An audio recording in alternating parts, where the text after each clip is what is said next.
s'appelle Introduction du grand autre. La notion de grand autre, c'est une notion lacanienne très précise, et c'est la première fois qu'il en parle, c'est dans ce séminaire. C'est là qu'il l'introduit. Évidemment, nous sommes au début des séminaires de Lacan, hein, ce n'est que le deuxième, hein, ce séminaire-là. Le livre 2, il s'appelle comme ça, livre 2, c'est le deuxième, et c'est là qu'apparaît cette notion de grand autre dans ce chapitre-là. Et ce n'est pas une notion simple, hein, c'est pas une notion simple, parce que d'abord elle n'est pas simple à la base, mais surtout Lacan l'a fait évoluer avec le temps, hein, avec les séminaires. Ce grand autre est devenu de plus en plus ténébreux. Donc, mais quand même, on peut encore avoir une idée relativement claire sans perdre la tête. Et là, moi, je vais m'en tenir à peu près à ce qu'il dit dans ce chapitre-là. Je ne vais pas vous parler de ce qu'il peut en dire dans les séminaires qui ont suivi par rapport à ce grand autre-là, parce qu'il y a des moments où ça devient vraiment tellement complexe que c'est pas forcément. Enfin, c'est casse-gueule, quoi. Voilà, c'est un peu casse-gueule. Il y a des moments où Lacan est très casse-gueule, mais c'est plus on avance dans les séminaires, c'est évident. Et le séminaire qui s'appelle RSI, Réel Symbolique Imaginaire, qui est une horreur. Ça devient fou. Je l'ai fait déjà une fois, mais j'ai cru devenir cinglé, hein, à essayer de déchiffrer. Celui-là, bon, c'est pas un séminaire simple non plus, ça vaut être le livre 2, il n'est pas simple du tout, mais il est quand même charpenté de telle façon qu'on peut arriver à le déchiffrer, plus ou moins. Hein. Il est déchiffrable celui-là, alors qu'il y en a certains qui ne sont pas déchiffrables. Là, par exemple, où il parle des nœuds borroméens, quand il commence à se lancer dans le nœud borroméen et à faire des déclinaisons du nœud borroméen jusqu'à l'infini, là c'est infernal. Bon. Il y a des gens qui s'abusent et qui se lancent là-dedans, pourquoi pas. Hein. Donc ça s'appelle Introduction du grand autre, c'est en date du 25 mai 1955. Et la première question qu'il pose dans les premières pages, c'est pourquoi est-ce que les planètes ne parlent pas? C'est une drôle de question, hein. Pourquoi est-ce que les planètes ne parlent pas? Alors, ce n'est pas une question de Lacan, hein, c'est une question de Galilée. Parce que Galilée, il a écrit ce qu'on appelle un dialogue, comme Platon, si vous voulez. Platon écrivait des dialogues assez amusants d'ailleurs dans l'ensemble. On dit Platon c'est rebutant, mais les dialogues de Platon c'est pas rebutant, enfin c'est un aparté. Mais et là le dialogue de Galilée il n'est pas rebutant non plus, il est assez amusant. Et en fait dans ce dialogue c'est des personnages qui sont là, dont Galilée, et qui discutent de comment est fait le monde, comment est fait l'univers. Hein. Alors il y en a un qui dit que l'univers est héliocentrique, c'est-à-dire qu'il y a un univers autour du Soleil. Hein. Autour du Soleil, il y a un système solaire qui fonctionne comme ça, et il y a d'autres univers. Hein. Voilà, ça c'est l'héliocentrisme. Mais évidemment, l'héliocentrisme, ça veut dire que le système solaire est au centre de l'univers, ce qui n'est pas vrai. Enfin, on n'en sait strictement rien. Mais il est probable qu'il est au centre de rien. Le centre, ça ne veut rien dire. Hein. Dans l'univers, ça n'a pas de sens. Mais à l'époque, et alors, il y avait la religion chrétienne qui était contre l'héliocentrisme, hein, à l'époque. Et Galilée a été jugé et emprisonné plusieurs années pour délit d'héliocentrisme, alors qu'il avait raison. Hein. C'est extraordinaire quand même. Hein. Il a été traduit en justice et mis en prison pendant plusieurs années. Il aurait pu être assassiné d'ailleurs. Il était condamné à mort, mais il a été sauvé par quelqu'un qu'il connaissait bien. Il avait un protecteur, comme Léonard de Vinci, qui l'a sorti de l'auberge, hein, ce pauvre Galilée. Parce qu'on lui disait que c'était hérétique de dire que c'était l'héliocentrisme, parce qu'il avait affaire à des gens qui soutenaient des théories créationnistes. Hein, c'était Dieu qui a tout créé, l'univers, etc. Qu'est-ce que c'est que cette histoire de l'univers, du système solaire? C'était blasphématoire, c'était carrément blasphématoire. Quoi. Il avait posé cette question, pourquoi les planètes ne parlent pas? Alors Lacan se la repose, pourquoi les planètes ne parlent pas? Alors il dit ceci: nous ne sommes pas du tout pareils à des planètes. Nous avons toujours tendance à raisonner des hommes comme s'il s'agissait de lune, en calculant leur masse, leur gravitation. Oui, c'est un peu vrai, notamment de la part du médical. l'homme est vécu comme une espèce d'objet, hein. On pourrait dire qu'il est rond, d'une certaine façon, qu'il n'a pas beaucoup d'aspérité, et donc on peut dire qu'il a telle pathologie, un tel degré de pathologie, stade, etc., tout ce que vous voulez, et qu'il ressort de tel ou tel traitement, et on n'a pas besoin de le nommer pour ça. Dans les hôpitaux, souvent les gens ne sont pas nommés, hein. Souvent quand les infirmières arrivent dans les services, ils disent alors petit monsieur, comment il va, oui, des choses comme ça, des trucs génériques, hein. Comment on va ce matin, hein, c'est ça, c'est un on qui englobe tout l'univers justement, et dans lequel on ne distingue pas le sujet, hein. Donc Lacan n'a pas tout à fait tort quand il dit qu'on se calibre un petit peu comme des planètes les uns les autres. Alors il donne un petit exemple par rapport à ça, il dit le rapport de la satisfaction du sujet, c'est-à-dire satisfaction, ça veut dire tout simplement je suis satisfait, aujourd'hui je suis content. Là, oui. Le rapport de la satisfaction du sujet avec la satisfaction de l'autre est toujours en cause quand il s'agit de l'homme. Est toujours en cause quand il s'agit de l'homme. Oui, alors, voilà, il dit ceci. C'est là que le grand autre apparaît. C'est là, le voici, le voilà.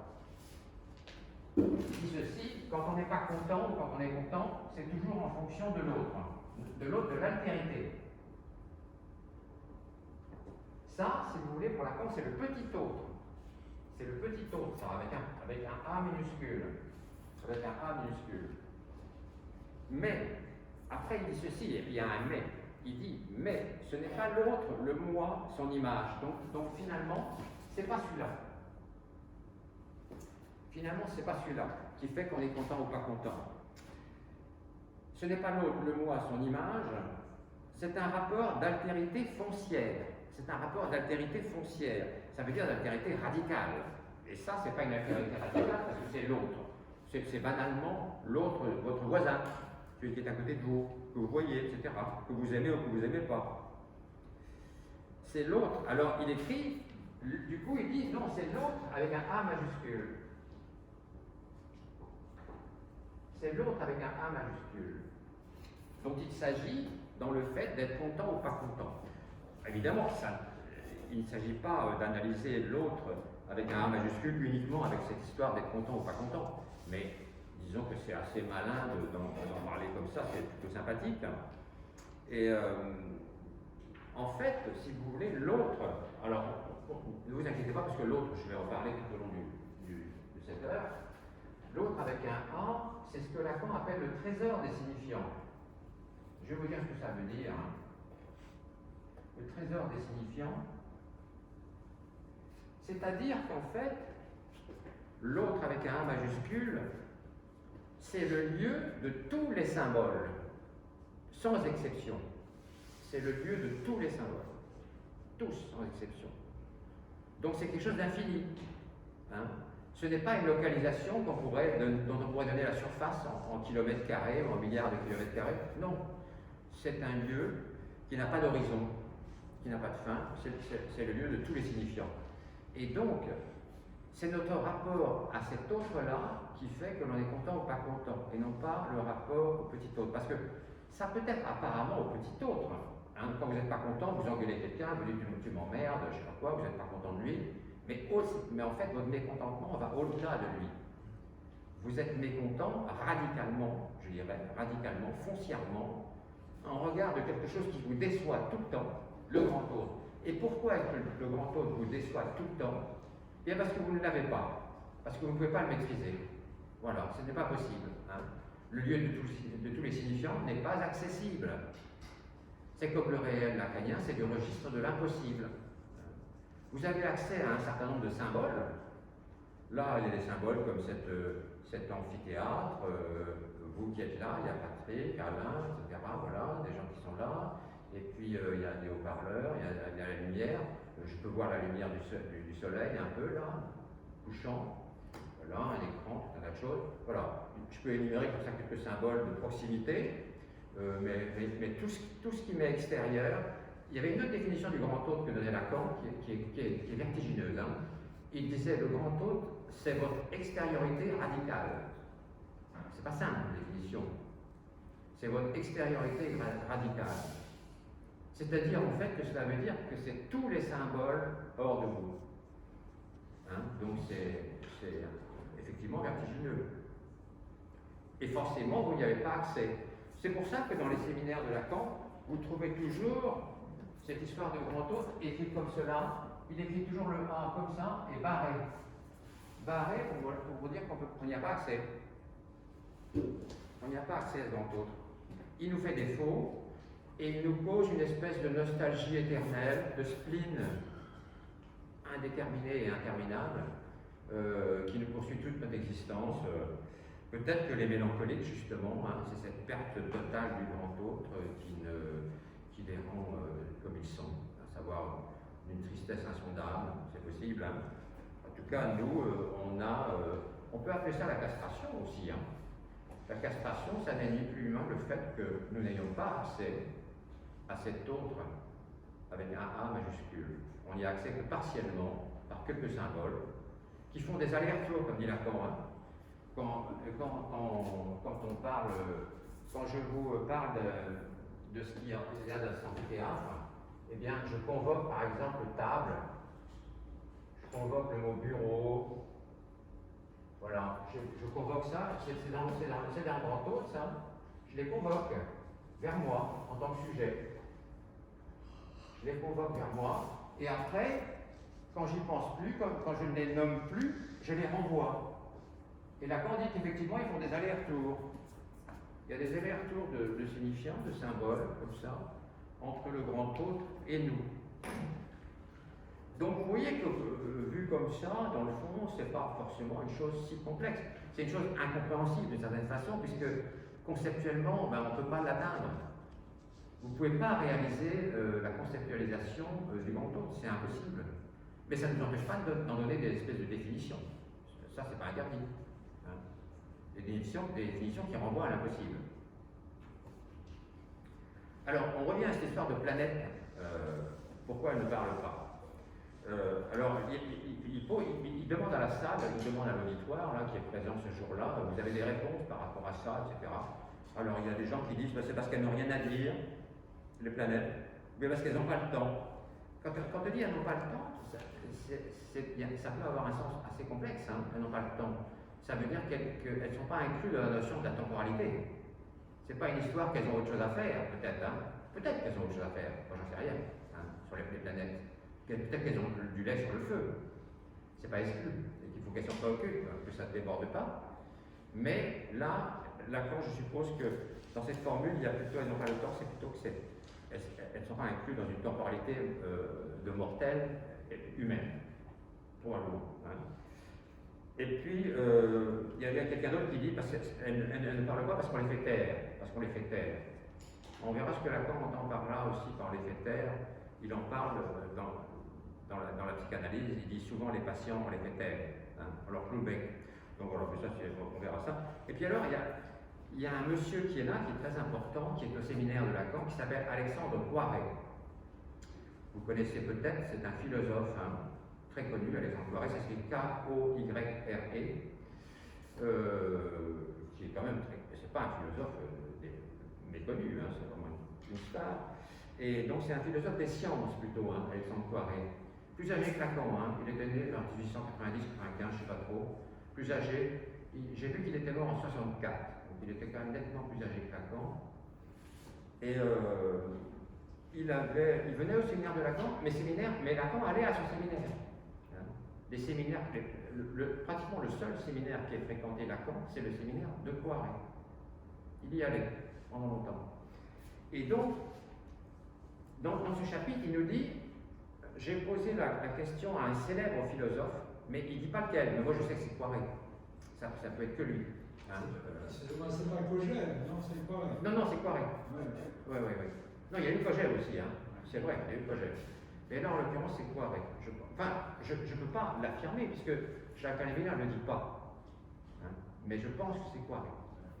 Parce que Poiret est philosophe des sciences, etc. Donc voilà, je pense qu'il a plutôt convoqué lui que qu'un philosophe qui traitait d'autre chose, je suppose. Mais vous avez raison, c'est une hypothèse vraisemblable, mais pas absolue, pas certaine. En tout cas, Poiret ou un autre a répondu, c'est parce qu'elles n'ont pas de bouche. Parce qu'elles n'ont pas de bouche. Voilà la réponse d'un éminent philosophe. Donc Lacan dit, j'ai été très déçu par cette réponse. Parce que, vu la hauteur du personnage, hein, que ce soit Koyev ou que ce soit Poiré, vu la hauteur du personnage, répondre parce qu'elles n'ont pas de bouche, ça fait un peu une réponse d'enfant, quoi, un petit peu. Et Lacan se dit, c'est une réponse nulle. Et puis après, il se reprend. Il dit, non, j'ai tort. C'est pas une réponse nulle. Et il dit, il faut faire attention. Il dit, au premier abord, j'ai été déçu. Et il rajoute, quand on est déçu, on a toujours tort. Quand on est déçu, on a toujours tort. Car une vraie réponse, ben, c'est une réponse qu'on n'attendait pas. Il dit ça. Il dit, les vraies réponses, c'est celles qu'on n'attend pas. Et celles qu'on attend, évidemment, elles sont ficelées d'avance. Donc ce n'est pas les bonnes. Effectivement, elles ne sont pas très intéressantes. Si on vous envoie des réponses convenues à vos questions, ben vous n'avancez pas vraiment. Il vaut mieux que vous soyez un peu dérouté. Et il rajoute, Lacan, il dit ceci même, si nous avons la réponse que nous attendons, est-ce vraiment une réponse? Ah, ça reste en suspens, hein, cette question-là. Mais ça, c'est typiquement lacanien, ça. Hein. Lacanien était quelqu'un de profondément et tout le temps mécontent, hein, des planètes et d'autres choses, mais il était tout le temps mécontent de sa propre réflexion et de la réflexion des autres. Hein, voilà, c'est ça. Et c'est ça qui faisait qu'il réfléchissait toujours plus avant. C'est qu'il avait une espèce de mécontentement chronique, insupportable pour lui, qui le rendait irritable. Il était très irritable, très irritable, parce qu'il était agacé, sans cesse pénétré par sa réflexion, toujours au-devant d'elle-même. Alors là, il fait référence à quelque chose, à un syndrome psychiatrique que mon confrère, le docteur Val, ici présent, connaît mieux que moi, comme psychiatre d'adulte. Il fait référence à quelque chose qui s'appelle le syndrome de Cotard. Le syndrome de Cotard, ça s'écrit C-O-T-A-R-D. Cotard, c'était un psychiatre du 19e siècle, fin du 19e, début du 20e, qui avait, pas inventé, mais qui avait nommé un syndrome assez étrange, où les gens, qui sont en général plutôt des femmes, plutôt âgées, dans un contexte plutôt mélancoliforme, d'une profonde tristesse, avec des notions de damnation éternelle, et qui ont, si vous voulez, des énoncés de négation d'organes, ce qu'on appelle. C'est-à-dire qu'ils vont vous dire, je n'ai pas de bras, ou je n'ai pas de jambes, ou je n'ai pas de corps. Je n'ai pas de corps.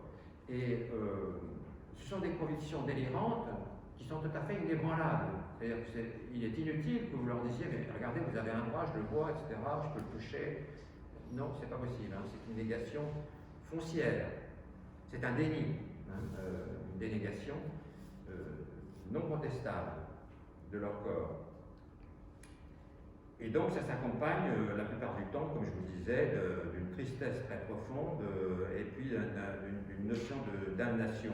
Alors ce sont des gens qui sont à la fois dans un contexte de peur de la mort et qui ont l'idée que sans doute ils sont immortels aussi, hein, dans le syndrome de Cotard, quand il est complet. Quand il est complet, parce que vous avez des syndromes de Cotard partiels, où il y a juste une négation d'organes, voilà, c'est pas quelque chose de très fréquent, mais ça existe, hein, ça existe. On rencontre ça rarement en psychiatrie, hein, voilà. Et donc, alors, pourquoi est-ce qu'il en parle? C'est parce que la réponse de Poiré, c'était de dire je n'ai pas de bouche, hein, je n'ai pas de bouche. Et donc Lacan dit, eh ben, ça c'est une réponse intelligente parce que c'est ce que l'on entend chez les gens qui souffrent d'un syndrome de Cotard, justement, hein, syndrome de Cotard. Là, j'ai là ces dates, donc je vous ai dit qu'il était début du 20e, non c'est pas ça, il était 1840, 1899, donc c'est quand même un monsieur de l'ancien temps. Et donc, comme je vous le disais, ça comprend une négation d'organes, une damnation, une immortalité, une notion d'immortalité, une dépression mélancolique et c'est un risque suicidaire. Voilà, c'est un petit peu le tableau psychiatrique brossé rapidement. Et donc, finalement, Lacan, ce qu'il nous dit, quoi, c'est plutôt amusant, mais ça veut dire que finalement, les planètes sont frappées d'une certaine façon d'un syndrome de Cotard. Où on projette sur elles l'idée qu'elles sont frappées d'un syndrome de Cotard, ce qui est faire un peu d'anthropomorphisme, mais pourquoi pas? C'est plutôt amusant c'est plutôt amusant comme rapprochement de la part de Lacan pour cette histoire elles n'ont pas de bouche. Mais vous verrez après que c'est important pour lui d'amener cette histoire de planète parce que justement il va pouvoir faire une espèce d'analogie image à image entre le grand hôte et les planètes. Hein. C'est bien pour ça qu'il amène cette petite histoire là de planètes qui n'ont pas de bouche, enfin qui sont données comme n'ayant pas de bouche éventuellement. Mais il rajoute ceci par rapport au fait qu'elle ne parle pas. Il dit néanmoins, on aurait tort de croire qu'elle soit si muette, car nous les faisons parler. Et il met entre parenthèses astrologie. Ah oui, hein. Dans l'astrologie, c'est bien on fait parler les planètes. On leur suppose un savoir sur notre devenir aux planètes, aux conjonctions de planètes. Nous sommes tel astre, donc il va nous arriver telle ou telle chose. Nous allons être pris dans un registre de bonheur, d'abondance, ou alors le contraire, on va rencontrer une espèce de noirceur terrible, etc. Et donc ça veut dire qu'on accorde un langage aux planètes, que là, même si elles n'ont pas de bouche, elles nous disent quelque chose. Donc les gens qui sont astrologues vont parler, pensent que les planètes parlent. Elles ont un langage. Pourquoi pas? Bon, ça ne me dérange pas. Ça ne me dérange pas. Mais pour Lacan, en fait, au bout du compte, elles n'en ont pas de langage. C'est clair et net, elles n'en ont pas. Alors, il rajoute ceci, page 282, il dit « S'agissant de cette science humaine qui s'appelle la psychanalyse, notre but est-il d'arriver au champ unifié et de faire des hommes des lunes ?» Voilà. Hein. Ne les faisons-nous tellement parler que pour les faire taire? Je répète la phrase, qui est page 282 dans l'édition du Seuil. Hein. S'agissant de cette science humaine qui s'appelle la psychanalyse, notre but n'est-il pas d'arriver au champ unifié et de faire des hommes des lunes? Ne les faisons-nous tellement parler que pour les faire taire? Ça veut dire que ça, en psychothérapie ou en psychanalyse, on a peut-être parfois un peu trop tendance à interpréter trop vite le discours du patient. Hein. Et donc à lui clouer le bec d'une certaine façon, à lui clouer le bec en lui assénant des interprétations, notamment sur ses rêves par exemple, des interprétations un peu définitives.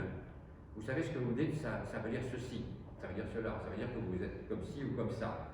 Et donc là, oui, il y a une manière de clouer le bec du patient. C'est ce que veut dire Lacan. Hein. Quand on est dans l'excès, il ne dit pas qu'on fait tout le temps comme ça dans les psychothérapies. On essaye de ne pas le faire justement. Hein. Il dit d'ailleurs que quand on en arrive à ça, on va trop loin. Et il dit dans la majorité des cas, nous n'allons pas jusque-là. Il le dit quand même. Mais il faut faire attention. Il faut faire attention. Et page 282, toujours, il y a un petit passage qui est assez génial, qui est assez magnifique quand même, hein, page 282. Je vais vous le lire. Hein. Ce petit passage, il a trait justement à la situation psychothérapeutique, hein, ou psychanalytique, enfin, la trait du traitement par psychothérapie d'un sujet qui a une demande. Hein. Alors, on nous propose en analyse de l'arrondir le moi. De l'arrondir le moi. Donc, on va en faire une espèce de planète. Hein. Il aura alors définitivement intégré tous ces états disjoints, fragmentaires, ces membres épars, ces étapes prégénitales, ces pulsions partielles, le grand pandémonium de ces égos morcelés et innombrables. Je vais vous le relire ça parce que c'est assez magnifique quand même. Hein. Chez Lacan, il y a des fulgurances comme ça. Hein. Parce qu'il faut quand même se figurer et se dire que Lacan, il fait ses séminaires, il est parlé, hein. Il est parlé comme ça. Hein.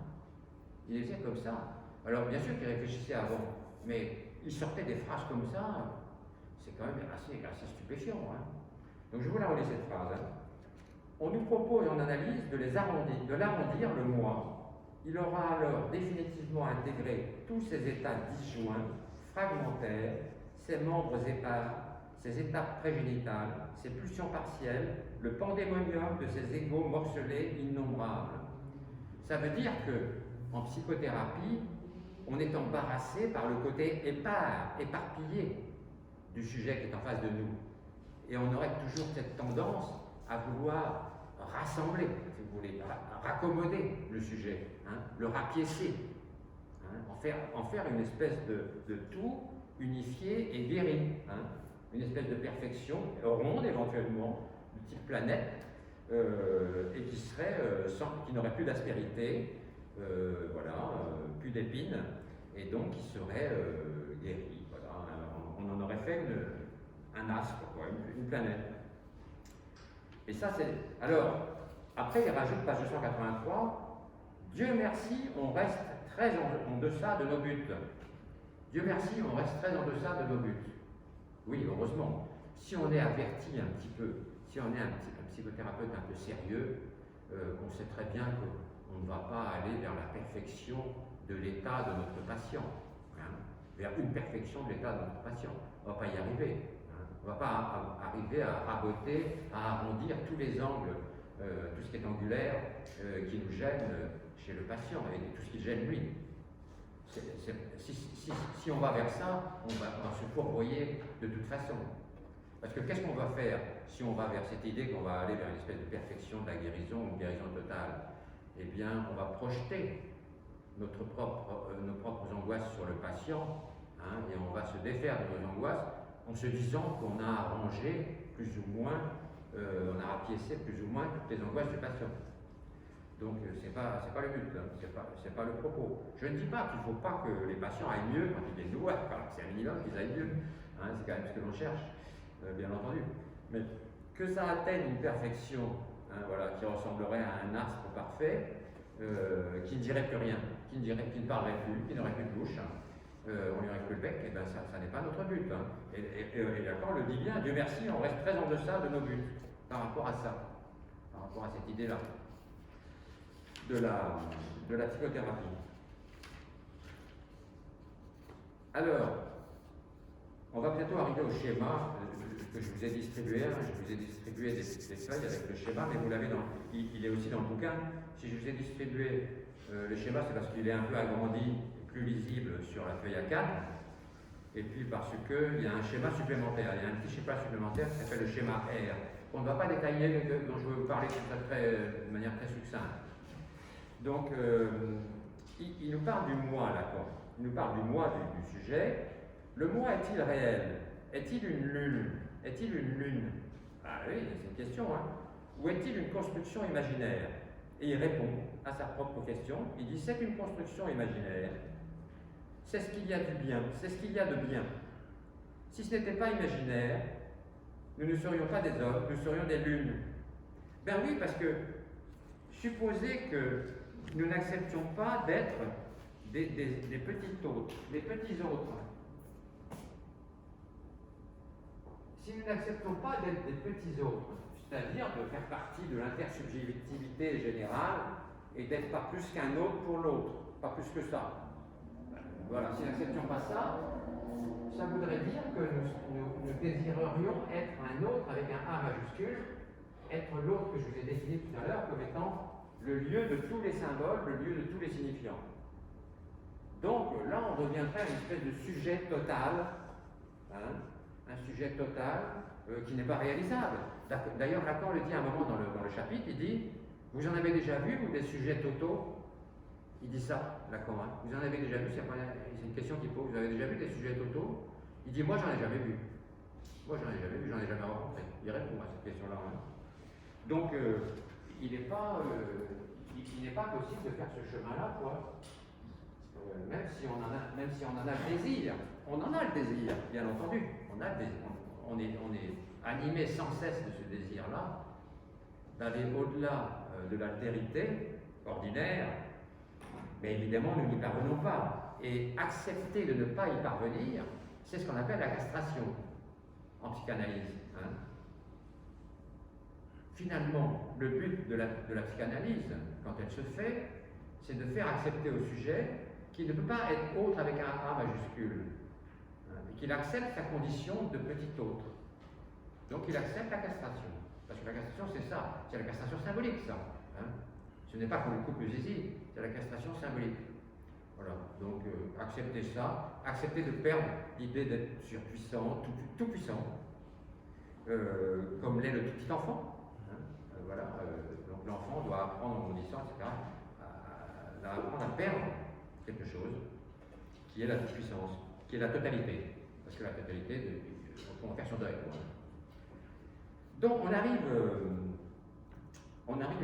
au schéma. Alors ce schéma que vous avez s'appelle le schéma L. Il est très connu. C'est le schéma le plus connu de Lacan, peut-être. Le schéma L, et vous l'avez, je vous l'ai donné. Alors je vais vous l'expliquer en 3 mots. Bon, là je vous dessine de manière simplifiée comme ça. Il y a S, ici il y a A', là il y a A, et ici il y a A. Et puis là il y a un cheminement pointillé, là, comme ça, voilà. Et puis là il y a un trait comme ça, voilà. Il est comme ça, ce schéma grand L. Ce schéma L majuscule, voilà, il s'appelle comme ça. Le schéma L majuscule. Donc vous allez voir qu'il n'est pas si compliqué que ça. Là, comme ça, on se dit, oh là, c'est à dire. Non, c'est pas si compliqué. En fait, qu'est-ce qu'on a? Ici, on a le sujet. Voilà, ici, on a le sujet. Bon, après, on ne va pas rentrer dans les détails. C'est un sujet qu'il l'écrit non barré. Donc, ça veut dire un sujet total, qui se pense total. Mais peu importe, c'est le sujet. Donc, pour aujourd'hui, on s'en tient à ça. Le sujet est là. Et ici, vous avez qui? Ben, ici, c'est l'autre. Après, c'est l'autre. C'est votre copain, c'est l'altérité, c'est votre voisin, c'est celui en qui vous vous identifiez, c'est votre voisin, c'est votre copain dans la cour d'école, en maternelle, c'est votre petit frère, votre petite sœur, etc. Ou vos parents. Et vos parents font figure de grand autre souvent. Mais bon, donc voilà, l'enfant qui est dans une dynamique normale d'enfant un peu standard, eh bien il a à rencontrer des petits autres tant qu'il en veut, dans la cour de récréation des maternelles, des petites sections, c'est là que ça commence, même s'il en a rencontré déjà avant. Donc, c'est très important cette rencontre des petits autres. C'est ce que les autistes ratent un peu. Les enfants autistes ratent un petit peu la rencontre avec le petit autre, malheureusement pour eux. Je ne dis pas qu'après ils ne peuvent pas refaire le chemin.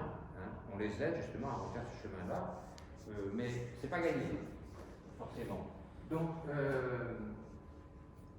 le sujet, si vous voulez, là, il est incertain, c'est un sujet incertain ici. Vacillant. Je préfère même le terme vacillant plutôt qu'incertain. Enfin bon. Et donc, il faut qu'il se construise. Il faut qu'il se construise son moi, il faut qu'il se construise au travers de l'autre, dans l'image de l'autre, du petit autre. Donc, quand il l'aura fait, eh bien, qu'est-ce que c'est que A? Eh bien, A, c'est son moi. Voilà, le voilà. Donc vous voyez que c'est ce chemin-là qui fait que le sujet, dans l'image qu'il a de l'autre, va construire sa propre consistance, va faire advenir sa propre consistance. Vous voyez, sa propre conscience et consistance. Alors bien sûr, ça crée des problèmes, ça, parce que si vous vous construisez dans l'image de l'autre, ça veut dire que vous êtes dépendant de l'autre. C'est un problème pour l'enfant. C'est pour ça que vous voyez dans les cours de récréation des enfants tout petits qui se battent, qui se chamaillent, qui s'arrachent les yeux, qui se griffent, qui se mordent et tout ça. Parce que ça leur est insupportable, cette idée inconsciente que pour se construire, ils sont obligés de passer par l'autre. Ils n'ont pas le choix. Ils n'ont pas les ressources foncières intrinsèques en eux-mêmes pour s'ériger eux-mêmes, comme dans le je pense, donc je suis de Descartes. Ils ne peuvent pas faire ça, ça ne marche pas. Ça ne marche pas. Donc du coup, le fait de passer par l'autre, c'est une aliénation. C'est Lacan qui le dit, c'est une aliénation foncière et qui est corrélée à la jalousie.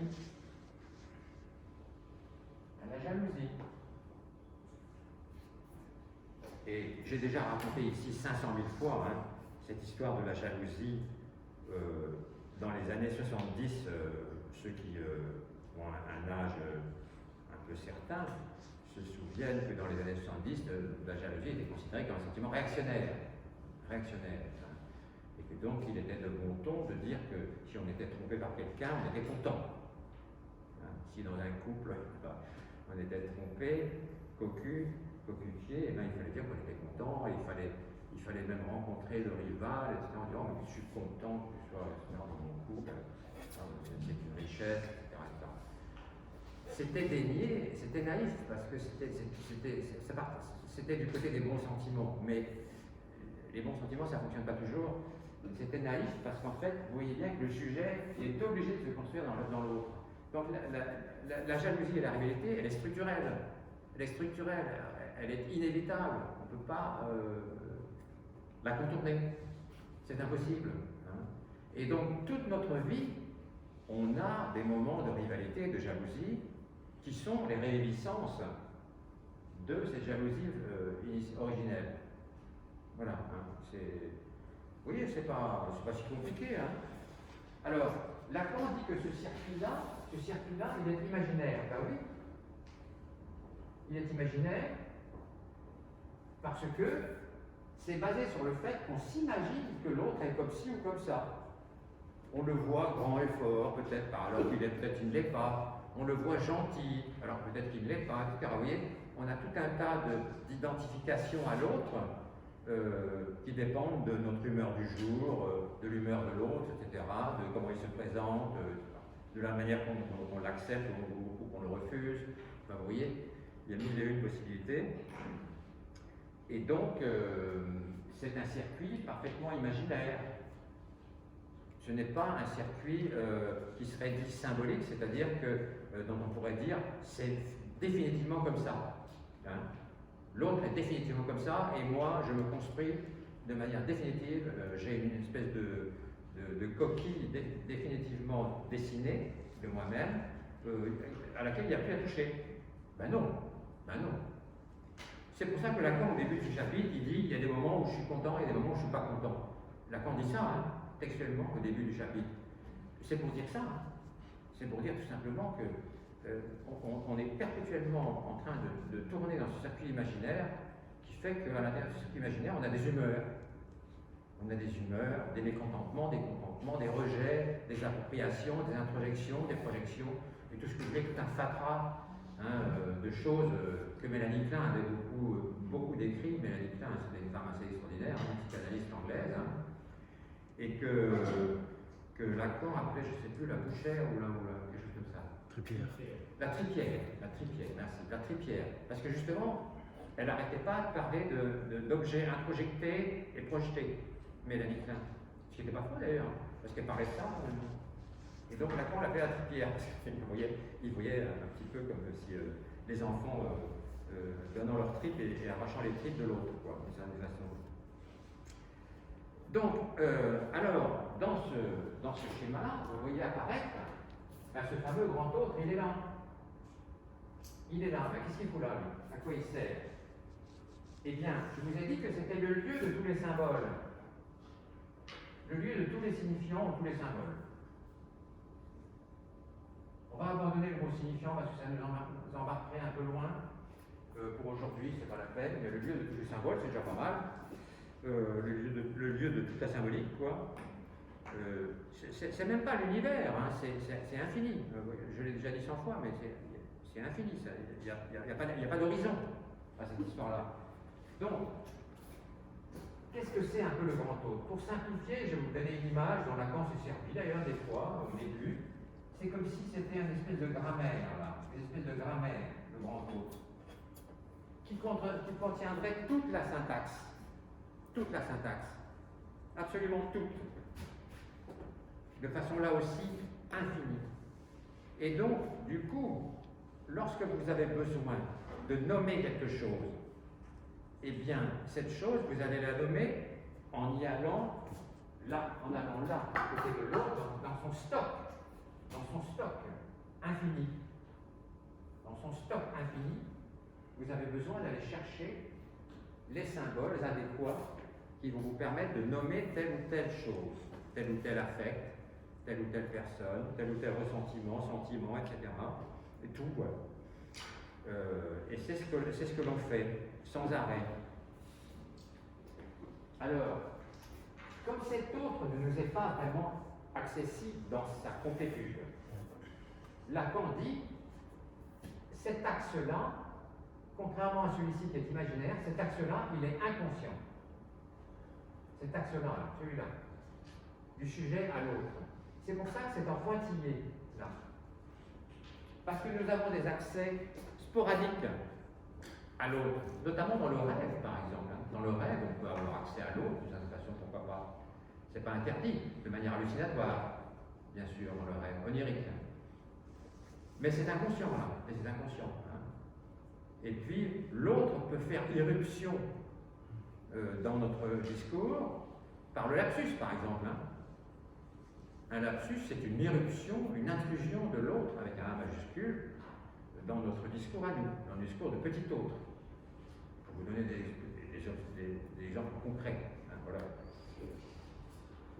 Donc, vous voyez qu'il y a là quelque chose qui tourne comme ceci dans le sens imaginaire, et puis comme ça dans le sens de l'inconscient. Imaginaire, inconscient.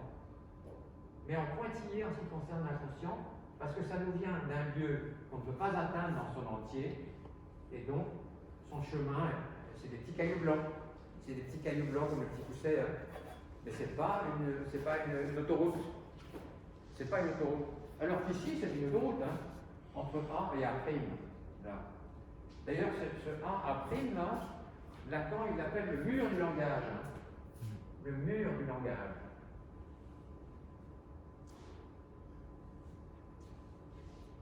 Ben oui, parce que tant que nous pérorons, tant que nous piapiatons, eh bien, ça nous évite de savoir ou d'être pénétré par cette idée que l'autre, on n'y a pas accès. Ce qui nous confondrait d'angoisse si on en prenait conscience véritablement. C'est ce qui arrive aux gens qui font des phénomènes de dépersonnalisation. Mes confrères qui sont là savent bien ce que c'est qu'une dépersonnalisation. Dans les phénomènes d'angoisse, quand on est débordé par une angoisse trop violente, on peut dépersonnaliser. C'est-à-dire que le monde devient un peu curieux, on peut voir des choses et les trouver un peu bizarres. On peut regarder quelqu'un et lui trouver une forme d'étrangeté. Une forme d'étrangeté, voilà, et on est un peu inquiet. C'est ce que Freud appelait l'inquiétante étrangeté. L'inquiétante étrangeté.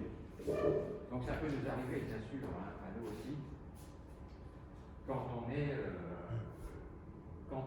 si on essaye de traverser un petit peu dans l'autre sens, si vous voulez, si on essaye de faire ce chemin inverse là, parce que là c'est comme ça, si on essaye de faire le chemin inverse comme ceci, eh bien on risque, en traversant le mur du langage, en traversant l'axe A' imaginaire, on risque des phénomènes de dépersonnalisation, mais qui ne sont pas forcément graves. Si vous allez dans les écrits de Jacques Lacan, il en parle de ça. Il dit, il y a des tas de psychiatres, c'est Lacan qui dit, c'est pas moi, dans les écrits, dans le chapitre sur le stade numéro 1, il y a des tas de psychiatres qui s'inquiètent énormément des phénomènes de dépersonnalisation de leurs patients sur le divan. Mais il dit ça n'a aucune gravité. Ce sont des gens qui font simplement des dépassements. Voilà, c'est ce qu'il dit. Des dépassements. C'est-à-dire qu'ils dépassent l'axe. Ils dépassent cet axe-là. Ils vont un peu trop loin. Mais on peut les ramener. C'est très facile. Ils ne sont pas délirants structurellement. Ce ne sont pas des schizophrènes, avec des délires paranoïdes. Non, pas du tout. Non, c'est des phénomènes de dépassement dus à des angoisses. En psychanalyse, vous pouvez très bien vous remémorer votre passé, par exemple, et trop de choses. Il y a une espèce de surabondance de choses qui peuvent vous advenir conceptuellement à la pensée et qui vous débordent, qui peuvent vous déborder en psychanalyse, qui peuvent vous déborder parce que vous ne les reconnaissez pas vraiment, parce qu'elles sont trop abondantes, parce qu'elles vous renvoient à des choses qui étaient douloureuses, que vous ne reconnaissez plus. Voilà, et donc du coup, vous perdez pied un petit peu et le monde vous devient un peu curieux, un peu hostile, un peu déformé, éventuellement. Un peu déformé. Et donc, ces moments-là sont des moments de déplacement, voilà, c'est tout, c'est pas dangereux. Après, il y a des gens qui sont dépersonnalisés de manière pathologique, ça existe, il y a vraiment dans des pathologies lourdes, de type schizophrénique, c'est autre chose. Mais ça peut nous arriver à nous tous, y compris simplement quand on est très fatigué. Vous avez peut-être vécu ça, quand vous êtes très fatigué, vraiment au bout du rouleau, et que vous êtes un petit peu angoissé, même beaucoup angoissé, pour des raisons X, Y, Z, eh bien, vous pouvez avoir des moments de dépassement comme ça, où le monde vous paraît un peu... certaines choses vous paraissent un peu étranges, un peu pas comme d'habitude. Et donc, vous avez ces phénomènes d'inquiétude, d'inquiétante étrangeté, qui ne sont jamais que des trucs de dépassement. qui ne sont pas dangereux et qui ne signent pas une maladie psychiatrique. Voilà ce que je veux dire, c'est ça qui est important quand même. Donc voilà, vous voyez, c'est ça le schéma L. Donc il n'est pas, il n'est pas d'une complexité finalement terrifiante hein, si on le prend. Après, Lacan va s'arranger pour le surcharger et en faire quelque chose de plus ou moins opaque. Mais là, si on le garde son essence, je veux dire, sa foncière bonhomie du départ, eh bien ça va quoi. C'est pas terrifiant. Hein. C'est pas terrifiant, c'est le schéma L.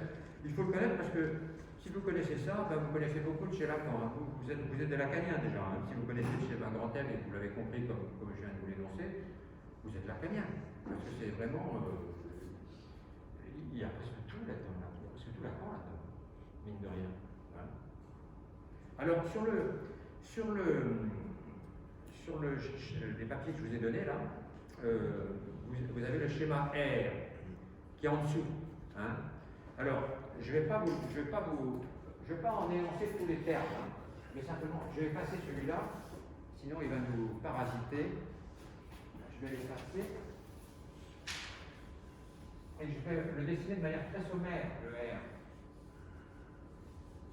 Simplement pour vous expliquer un truc dedans, simplement une chose dedans. La seule chose qui est intéressante à mon avis dedans. Parce que si on veut aller partout dans le schéma R, alors on n'a pas fini, hein, on n'est pas rendu à l'oche. Hein. Donc dans le schéma R, c'est pareil, c'est Eric le dessine comme ça, voilà. Hein. Et puis il met le sujet là, et puis je ne l'ai plus en tête exactement, mais comment il le met, parce qu'il met le symbole maternel, il met le symbole paternel, etc. etc. Voilà.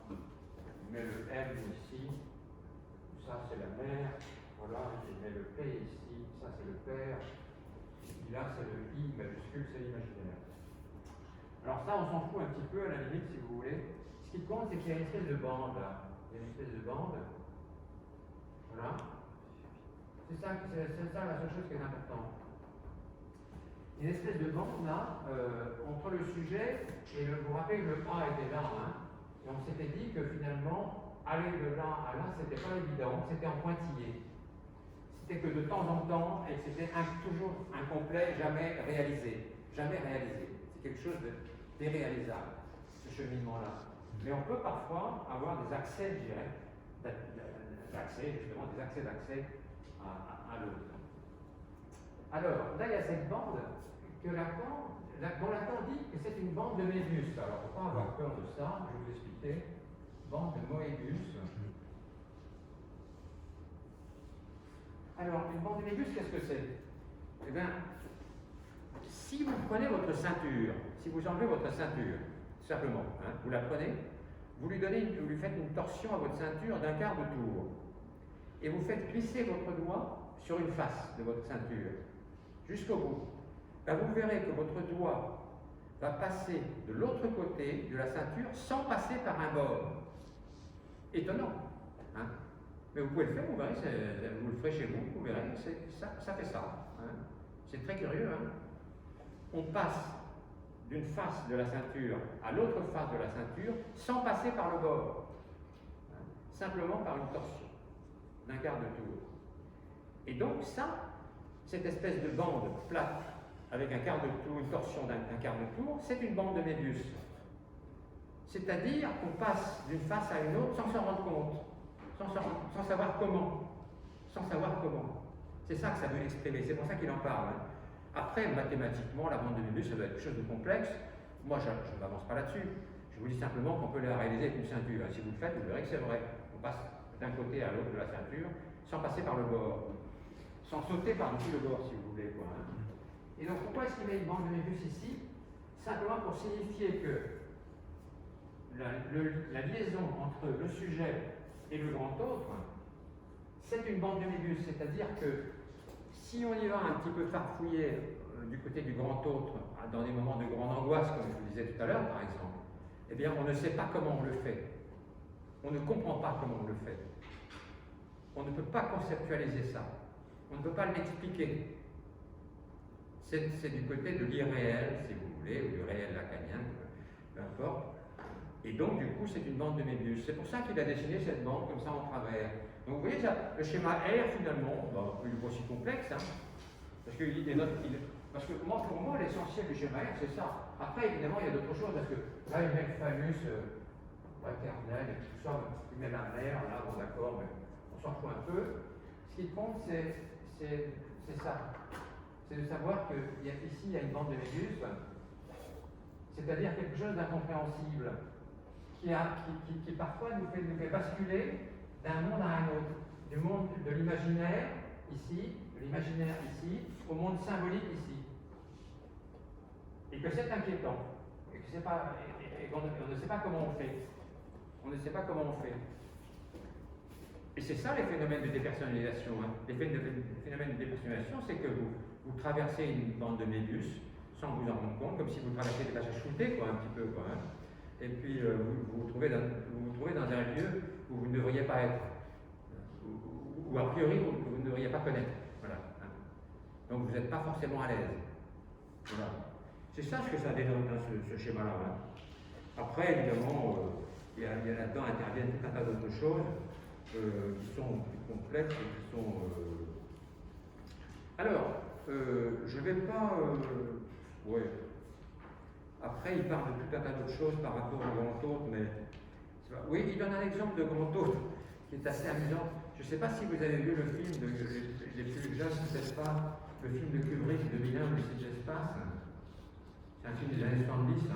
Je ne sais pas quelle année exactement, mais c'est ancien, de Stanley Kubrick, hein, 2001, L'Odyssée de l'espace. Ce sont des gens qui sont réfrigérés, quoi, qui sont, comment on dit, qui sont refroidis, congelés, et qui, de manière à ce qu'ils puissent voyager longtemps pour aller très très loin. Et ils arrivent sur une espèce de planète avec beaucoup de soucis d'ailleurs, hein, beaucoup de soucis. Et sur cette planète, il y a des singes, il y a une colonie de singes qui ressemblent à des chimpanzés, plus ou moins, qui sont endormis. Ils sont endormis. Je ne sais pas si vous vous rappelez de cette scène.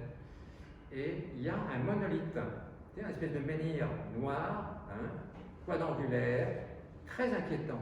Ce film est remarquablement fait. Hein. 2001 Odyssée de l'espace, c'est un chef-d'œuvre, vraiment. Hein. Et donc, cette espèce de menhir là, qui se dresse devant les singes, il est éminemment inquiétant, parce qu'ils ne savent pas ce que c'est, les singes.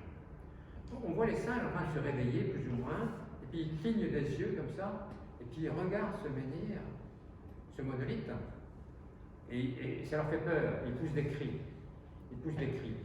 Mais peu à peu, ils s'enhardissent un petit peu, et ils vont vers le monolithe et ils le touchent, et c'est comme s'ils se brûlaient quand ils le touchent comme ça. Hein. Donc ils ont très très peur. Et puis finalement, ils finissent par apprivoiser un petit peu cet objet étrange, et ils finissent par le toucher, véritablement. Hein. Toucher vraiment, tout en étant toujours un petit peu sur leur garde, quand même, sur leur réserve, parce qu'ils n'arrivent pas à savoir ce que c'est.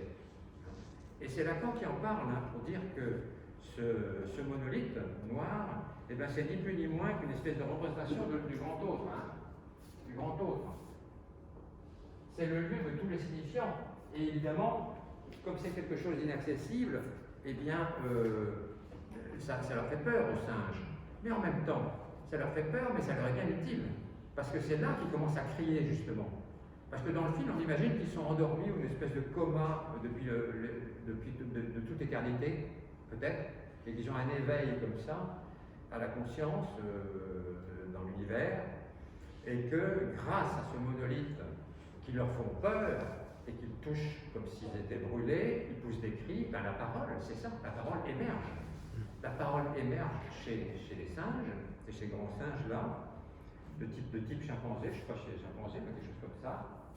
La parole émerge, et pas seulement la parole, parce qu'il y en a un des singes, on a l'impression que c'est un mâle dominant peut-être, qui trouve un tas d'os.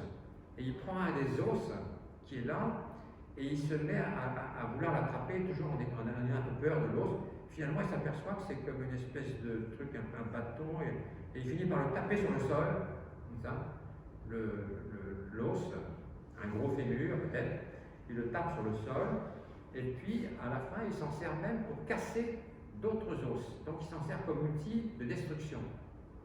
Donc on voit naître là dans cette image scénique, dans le film de Stanley Kubrick, on va être là à la fois la conscience du sujet, son langage, mais aussi son agressivité, son amour et son agressivité, si vous voulez, hein.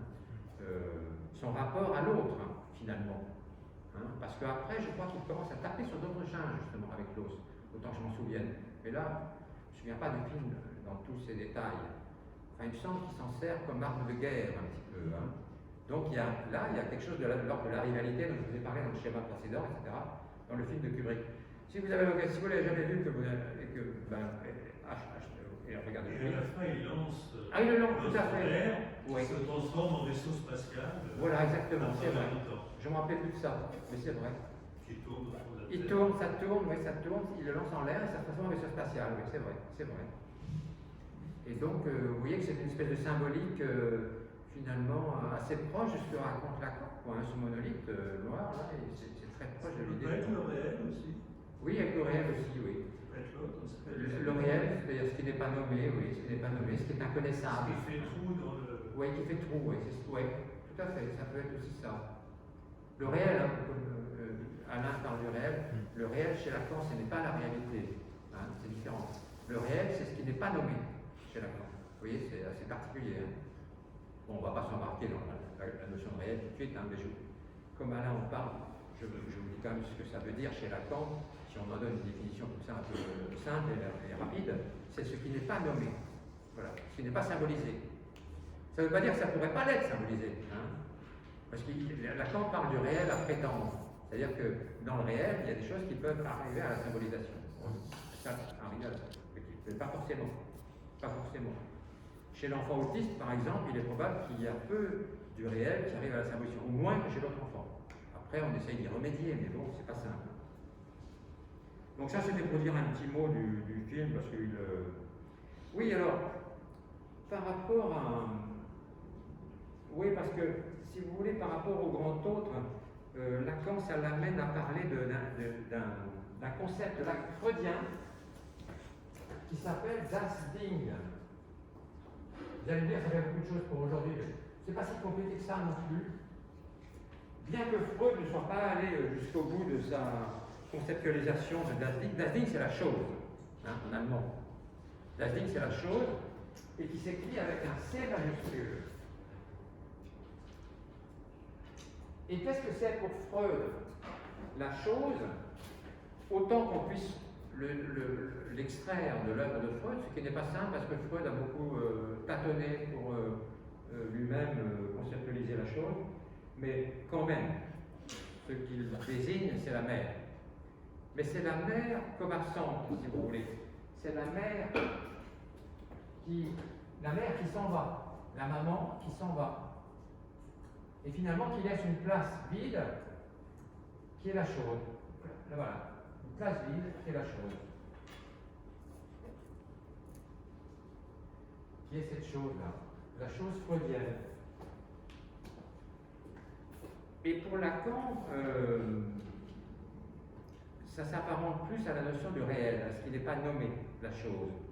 Hein? Lacan reprend cette notion de chose, alors là il va très très loin, Lacan. Oh là là là, ça devient là, véritablement vertigineux. Mais il en donne un exemple, c'est pas dans ce chapitre-là, mais moi je vous le donne quand même. Il reprend un exemple donné par Heidegger, Martin Heidegger, vous savez, dont on a parlé la dernière fois, et dont Jean-Claude Jouet, ici, m'avait précisé qu'effectivement il était plutôt sympathisant nazi pendant la guerre, Heidegger, et c'était pas un personnage évidemment sympathique, mais c'était un philosophe assez puissant quand même, et il avait donné cet exemple-là de la cruche d'eau, la cruche en argile. La cruche en argile. Alors, on se dit la cruche retient le liquide, mais ne la contient pas. Le contenant, c'est le vide. Voilà, c'est ça, hein, cette histoire. Le contenant, c'est le vide. C'est pour parler de la chose. Hein. La cruche, voilà, comme ça. Ça, c'est de la terre cuite, là, vous voyez, comme ça, la terre cuite, qui est là. Et on se dit, bah, c'est la terre cuite qui est le contenant de l'eau. Si on remplit ce vase de l'eau, on dit c'est la terre cuite qui est le contenant.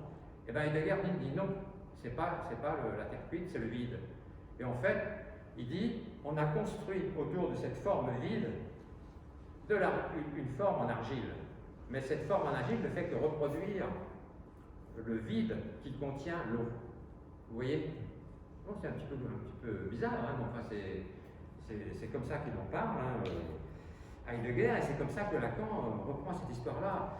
Et il dit, finalement, ce vide de la place maternelle, eh ben, elle n'est pas sans effet, elle n'est pas sans intérêt du tout, parce que finalement, quand on verse de l'eau à partir du vide de la cruche, et quand on verse de l'eau, on fait pousser des plantes, on fait pousser des fruits, des ceps de vigne, on a des fruits à manger, il y a l'eau qui coule, etc. On irrigue, c'est-à-dire qu'on crée du monde, on crée un monde avec ce vide, à partir de ce vide. Hein. Donc c'est pour dire qu'à partir de cette place vide, la chose freudienne, das Ding freudien, eh bien, on ne se dirige pas vers un autre vide, au contraire, on se dirige vers la construction progressive, mais absolument inébranlable, de tout un tas d'objets, et de heureux ou malheureux. En l'occurrence, les exemples qui sont donnés par Heidegger, c'est les fruits, les légumes, les ceps de vigne, etc. Vous voyez, et l'homme qui verse l'eau, y compris l'homme qui verse l'eau.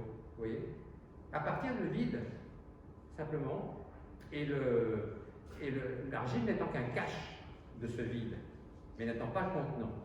Vous voyez, c'est un petit peu bizarre, mais c'est pas inintéressant comme idée.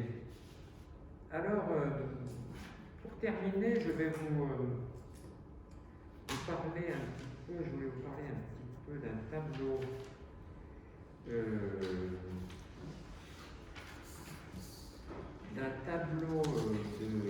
de Carpaccio, d'un peintre italien. Ah oui, c'est parce que, non, c'était un aparté comme ça, en fait, ça n'a pas de lien direct avec le programme d'aujourd'hui, mais ça a un lien quand même, si, c'est que c'est un bouquin, parce que j'ai ressorti ce bouquin, qui est un bouquin de Jean-Paul Kaufmann. Je ne sais pas si vous vous rappelez de ce monsieur. C'était un journaliste écrivain qui avait été enlevé au Liban à une époque. Pardon? Je dis c'est un journaliste, il vit toujours. Oui, c'est ça, il est toujours vivant, mais il n'est plus en activité, parce qu'il est assez âgé quand même maintenant, je crois qu'il doit avoir 78 ans, un truc comme ça. Oui. Et donc, il était effectivement journaliste, oui, mais c'est toujours un journaliste, oui, effectivement. Et donc, il est écrivain, il a écrit pas mal de bouquins, dont un bouquin qui s'appelle Venise à double tour. Venise à double tour. Et c'est un bouquin qui est assez remarquable, je trouve, moi, parce que à double tour, ça veut dire que ce qui l'intéressait, Jean-Paul Kaufmann, comme Lacan, c'était de visiter les églises qui étaient fermées, pas accessibles au public. Parce que Lacan, ça le rendait fou. Lacan était un fou des églises. Hein. Il allait en Italie sans arrêt, et notamment à Venise ou à Rome, mais surtout à Venise aussi. À Venise, il y a une prolifération d'églises absolument inouïe. Hein. Il y en a une quantité, mais surtout des églises baroques, mais pas seulement baroques. Hein. Il y en a des plus anciennes que les églises baroques, notamment Saint-Marc. Hein. Saint-Marc de Venise, c'est plus ancien, c'est byzantin, hein. C'est beaucoup plus ancien que le baroque. Et donc, alors Saint-Marc, c'est accessible, bien sûr. Hein. D'ailleurs, Saint-Marc, il y a tellement de gens qui s'y promènent, il y a tellement de touristes à Saint-Marc que vous n'avez même pas besoin de vous tenir debout, vous êtes porté par les autres comme ça. Hein. Vous bougez dans la foule comme ça, et vous avancez, vous n'êtes pas maître de vous-même. Vous tenez debout tout droit dans des foules monstrueuses, ce qui vous permet de voir quand même alors comme il fait assez noir dans cette basilique, mais heureusement les mosaïques sont dorées, elles sont magnifiques d'ailleurs les mosaïques hein, de la basilique Saint-Marc. Donc le reflet des mosaïques vous apparaît quand même dans la pénombre, et c'est assez magique hein, cet endroit. Enfin bon, donc il y a énormément d'églises qui sont magnifiques à Venise, et beaucoup sont fermées. Et ça, Lacan, il ne le supportait pas, ça l'agaçait prodigieusement, et donc il se les faisait ouvrir. C'est-à-dire qu'il gueulait comme un putois, il tapait sur la porte d'église, les sacristains qui arrivaient, qu'est-ce que c'est monsieur?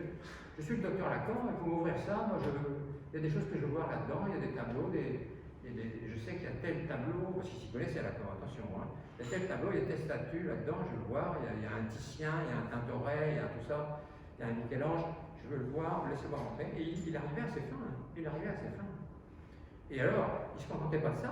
C'est-à-dire que quand il entrait dans les églises comme ça, et s'il y avait une statue qui était haut perché, il voyait un détail, il voulait absolument le voir de près. Alors il demandait au sacristain, amenez-moi une très grande échelle. Et bien il se faisait amener une très grande échelle, les échelles d'autrefois, les échelles de pompiers d'autrefois, en bois, très très hautes. Et il montait à des hauteurs invraisemblables à Caen, pour aller voir le pied de la Madone, pour voir s'il n'y a pas un truc qu'il n'avait pas vu d'en bas. Hein, et c'était assez. Il passait son temps à ça, après, quand il y avait une espèce de folie des églises catholiques et romaines de Venise, pas seulement de Venise, mais beaucoup de Venise quand même. Il les a à peu près tous visités. Hein. Il s'est fait ouvrir notamment l'église de la Salutée. Je ne sais pas si vous êtes allé à Venise déjà. Si, hein. Il y a une énorme église qui s'appelle la Salutée, qui se trouve à l'entrée du Grand Canal, qui est un édifice majestueux, hein, énorme. Voilà, oui, c'est ça. Tout à fait, oui. Et elle est fermée, la Salutée, on ne peut pas y rentrer. Hein. D'ailleurs, dans ce bouquin, ce qui est assez marrant et assez sympa, c'est que Kaufmann, il a fait un plan de Venise avec les églises ouvertes et les églises fermées. Donc tout ça, c'est assez malin quand même. C'est pas mal. Donc, moi, la prochaine fois que je retournerai à Venise, parce que j'aime beaucoup Venise, eh bien, je prendrai ce plan. Pour savoir ce qui est ouvert et fermé. Parce que moi, je n'aurais pas la prétention de faire ouvrir les églises. Hein. Maintenant, ça va être peut-être plus compliqué que du temps de Lacan en plus maintenant. Hein, parce qu'ils se méfient un peu des touristes maintenant, mais il y en a trop à Venise. En tout cas, voilà. Si je parle de ça, c'est parce qu'en fait, il parle d'un tableau du peintre Carpaccio. Vous connaissez peut-être le peintre italien Carpaccio. C'est un peintre du 15e, si je ne me trompe pas. Hein.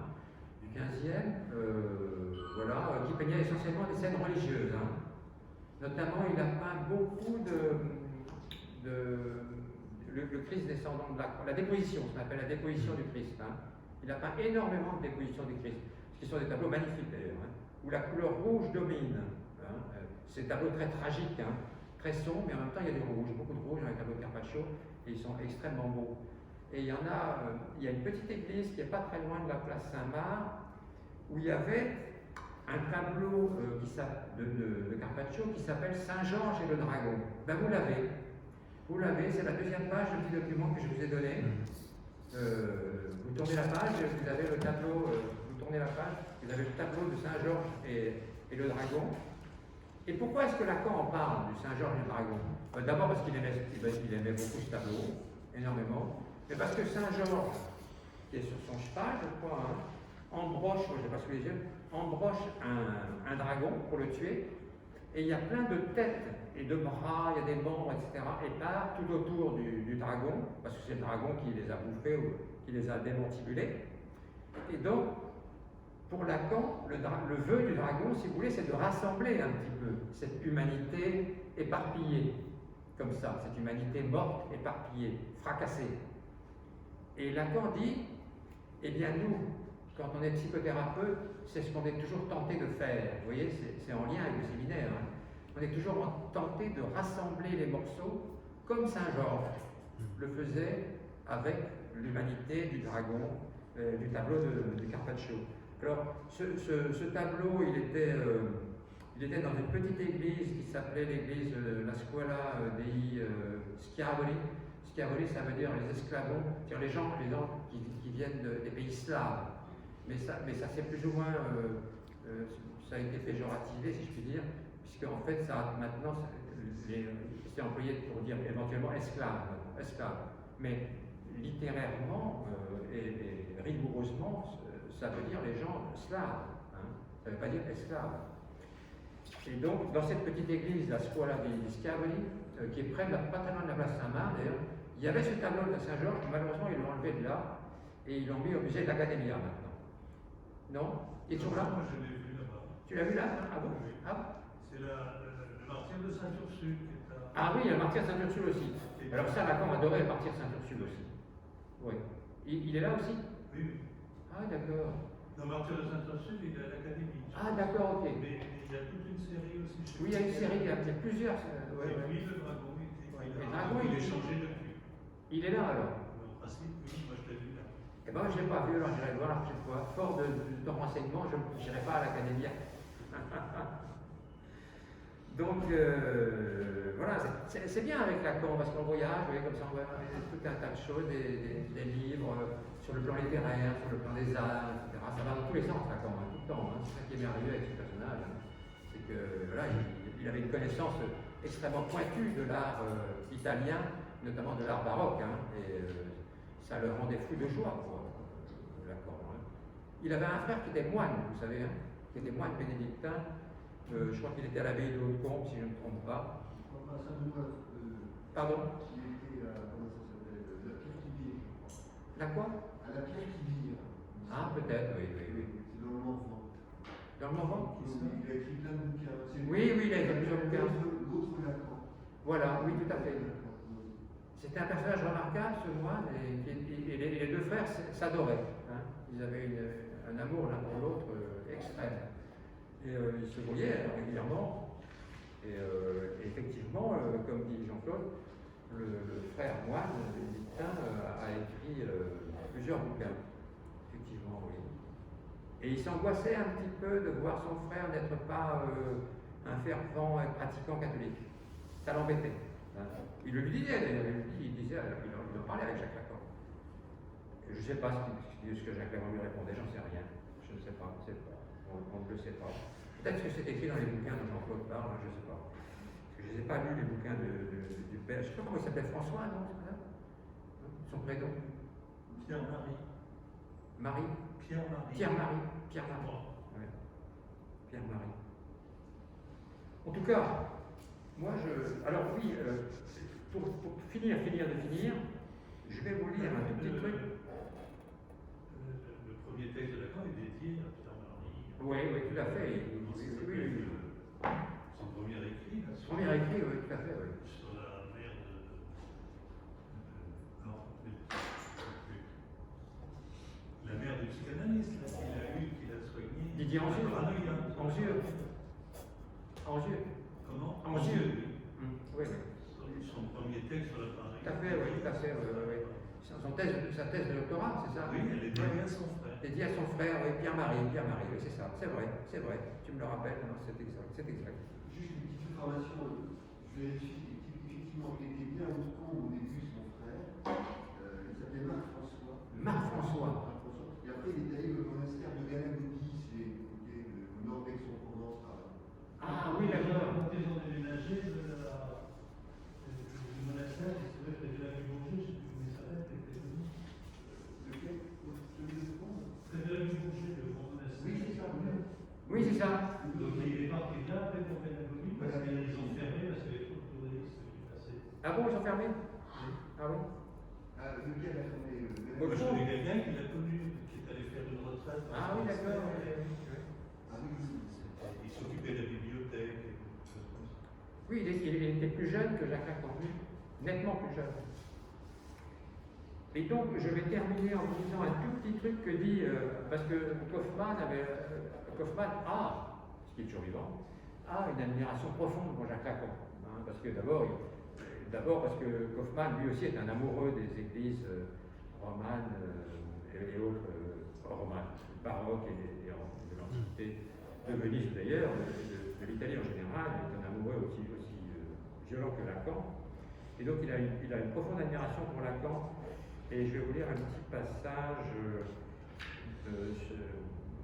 de ce qu'il dit sur Lacan. Voilà, je terminerai avec ça, parce que je trouve que ça résume bien admirablement ce qu'est Lacan, bien mieux que moi je ne saurais le faire. Donc je vous lis ce petit passage. Je ne cesse de citer Lacan alors qu'il m'est souvent incompréhensible.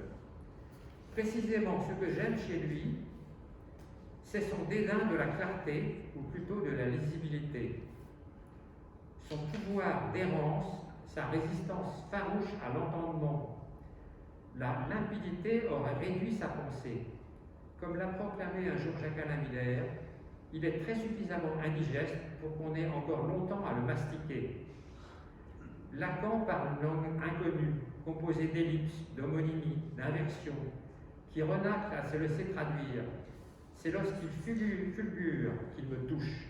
L'obscurité se dissipe quelques instants, l'aphorisme resplendit. C'est non seulement limpide, mais foudroyant. Puis il regagne son empyrée, nous laissant clouer au sol, pauvres humains. Ces intermittences de l'intelligibilité sont excitantes. On les attend, on sait qu'elles vont advenir, telle une apparition surgissant à la faveur d'un calembour, coruscant ou d'une audace lexicale qui électrocute. Voilà les petits mots qui sont sur la corde. C'est sympa, hein, quand même. C'est joliment dit, quoi. Voilà, c'est ce que je voulais vous dire pour aujourd'hui. Et donc, on se revoit pour la dernière fois le 14 mars.